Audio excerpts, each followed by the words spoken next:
Aujourd'hui, à la demande de plusieurs personnes, j'aimerais vous parler du fait d'investir ou d'entreprendre sans avoir à demander un prêt à quelqu'un, parce que trouver un investissement aujourd'hui, c'est très difficile.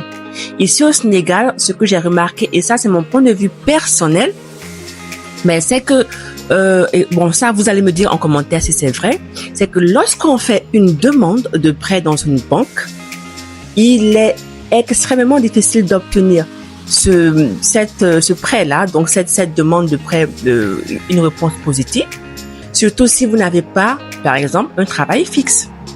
Donc, il va vous demander de prouver que vous êtes fiable en donnant, par exemple, un bulletin de salaire des 3 derniers mois.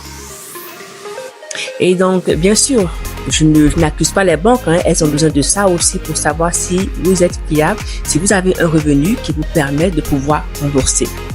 Maintenant, si vous demandez aussi un prêt dans des microfinances, c'est aussi très compliqué de l'avoir, ou bien les taux d'intérêt sont élevés.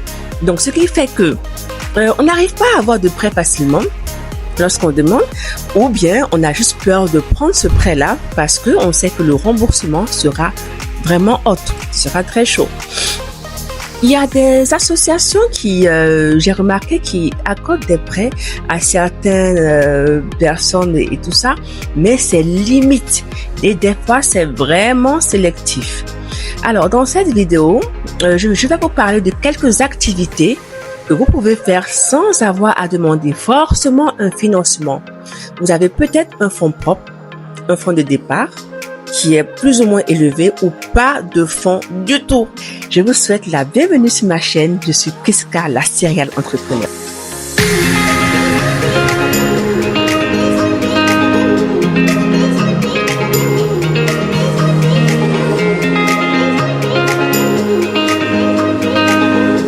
Alors, avant de commencer, j'aimerais vous donner déjà quelques conseils pour réussir sans argent. J'ai eu à justement mettre en pratique ces conseils-là, donc c'est pourquoi je vous les donne. De 1, soyez créatif et inventif. Utilisez les ressources gratuites et open source. Faites le bouche à oreille. Proposez des services de qualité et surtout, soyez patient et persévérant. Ce ne sera pas du jour au lendemain comme ça, tac. Soyez patient et persévérant. Maintenant, revenons aux activités que vous pouvez faire sans avoir à demander un financement. Je vous parle en connaissance de cause. Je ne dis pas des choses pour dire des choses ou pour avoir des vues. Non, étant dans le domaine, moi-même en tant qu'entrepreneur, je sais très bien de quoi je parle et je sais très bien comment ça peut être difficile de trouver des idées. Et c'est pas tout le monde qui partage les idées avec tout le monde. Des fois, on est amené à faire des reconversions professionnelles ou à faire une diversification d'activités afin de pouvoir s'en sortir, d'autant plus que les choses sont devenues extrêmement difficiles, de plus en plus difficiles. Maintenant, commençons déjà par une chose que vous pouvez faire. C'est la garde d'enfants à domicile. Pour ce côté-là, ça peut paraître peut-être difficile ou dangereux, ou autre, je ne sais pas. Mais c'est quelque chose qui peut vous rapporter. Je vous le dis, vous pouvez faire une garde d'enfants en déterminant un prix à 5 000 par jour, 10 000 par jour, ça dépend de vous. D'accord? Maintenant, pour réussir avec la garde d'enfants, déjà, moi, je vous conseillerais d'être quelqu'un de propre. Parce qu'un enfant, c'est très sensible.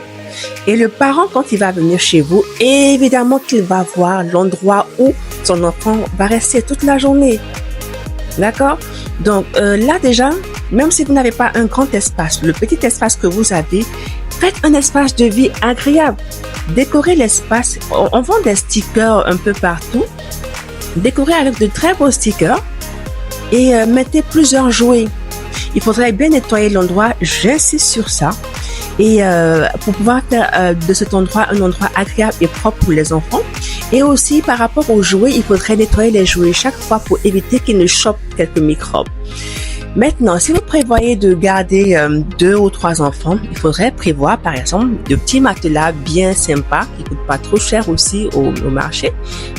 Et maintenant, demandez aux parents de vous fournir des draps propres. Et aussi par rapport à la nourriture, il faudrait demander aux parents aussi de fournir la nourriture de l'enfant qu'il va prendre le matin, le goûter, le midi, le 16h, jusqu'à ce que le parent vienne les prendre. C'est préférable de faire cela. Pourquoi? Parce que déjà, on ne sait pas quelle allergie est-ce que l'enfant a. Donc, le parent, il connaît mieux son enfant que vous. Donc, il faut que le parent lui-même prévoie sa nourriture et vous prenez le soin maintenant de le lui donner à l'heure demandée par le parent.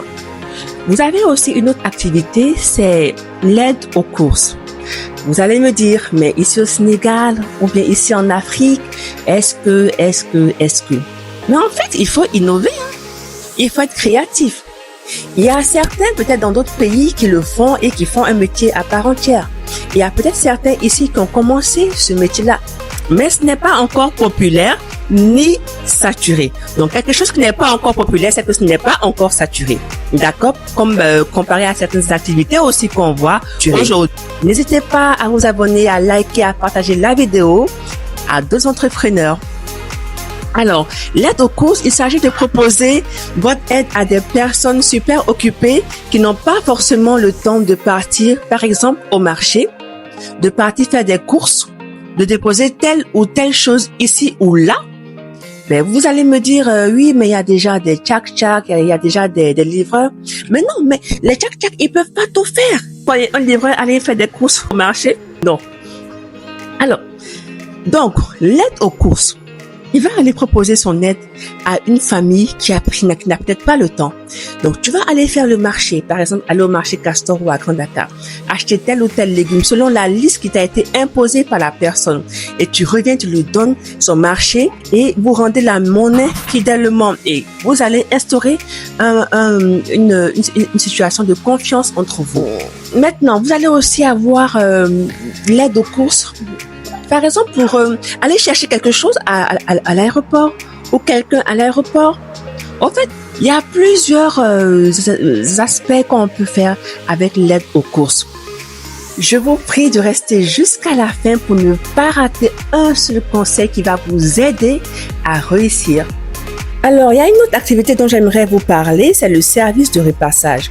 Je vois certains vont me dire, mais il y a déjà des services qui proposent le lavage des habits, donc forcément ils proposent le repassage, ou encore il y a des lingères qui s'occupent de laver et de repasser. Mais, vous savez, je suis d'accord avec vous, hein, je suis tout à fait d'accord.